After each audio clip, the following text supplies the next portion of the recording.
નમસ્કાર, સમાચારોમાં હું છું આપની સાથે હિરલ મહેતા। લગ્ન નોંધણીના નવા નિયમો જાહેર કરવામાં આવશે। વિધાનસભા ગૃહમાં નાયબ મુખ્યમંત્રી જાહેર કરશે જાહેરાત અને આ જાહેર અગત્યની બાબત પર નિયમ 44 હેઠળ ડેપ્યુટી સીએમ ગૃહમાં જાહેરાત કરવાના છે। લગ્ન નોંધણીના નિયમોમાં ફેરફારો કરવામાં આવશે। લગ્ન નોંધણીમાં માતા પિતાની પરવાનગી અંગે બની શકે છે કડક નિયમો। તો આ મહત્વના સમાચાર। લગ્ન નોંધણીના નવા નિયમો આજે જાહેર થઈ શકે છે। વિધાનસભા ગૃહમાં નાયબ મુખ્યમંત્રી જાહેરાત કરવાના છે। તો જાહેર અગત્યની બાબત પર નિયમ 44 હેઠળ ડેપ્યુટી સીએમ ગૃહમાં જાહેરાત કરવાના છે। લગ્ન નોંધણીના નિયમોમાં ફેરફારો કરવામાં આવ્યા છે। લગ્ન નોંધણીમાં માતા પિતાની પરવાનગી અંગે વધુ કડક નિયમો બની શકે।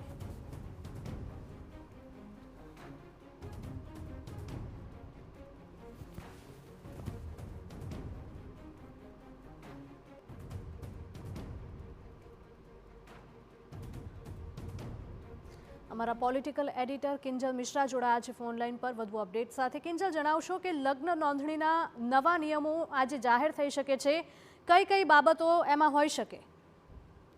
જી બિલકુલ, લગ્ન નોંધણીને લઈને છેલ્લા કેટલાય સમયથી અલગ અલગ સામાજિક સંગઠનો દ્વારા સરકારમાં રજૂઆત કરવામાં આવી હતી। ખાસ કરીને ભાગીને જે યુગલો લગ્ન કરે છે અને પરિવાર તેમની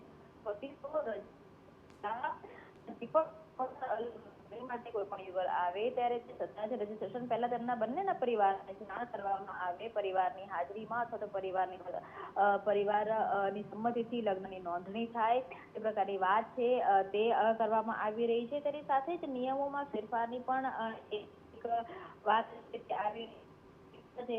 અત્યાર સુધી જે સત્તા ગાંધીનગર હતી તે સત્તાને વિકેન્દ્રિત કરવાની વાત હતી તે પણ કરવામાં આવી રહી છે।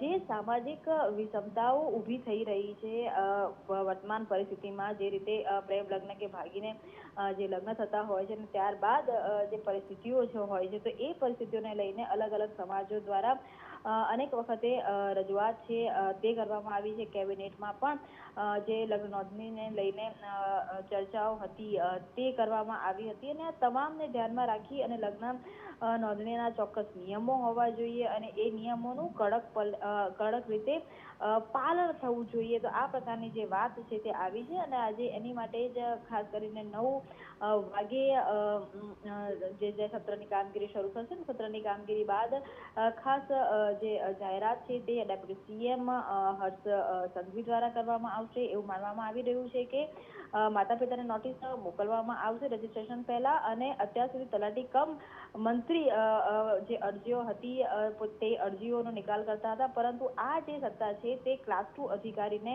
હવે આપવામાં આવશે અને 30 દિવસમાં જે પણ લગ્ન નોંધણી માટેની અરજીઓ આવશે તેમાં જે યુગલ છે તેના પરિવારોએ મંજૂરી આપવી પડશે। જો મંજૂરી નહીં હોય તો નોંધણી નહીં થાય। એટલે ક્યાંક ને ક્યાંક જે અનેક સમાજનો આ એક સૂર હતો તેને વાચા આપવાનો પ્રયાસ છે તે કરવામાં આવ્યો છે।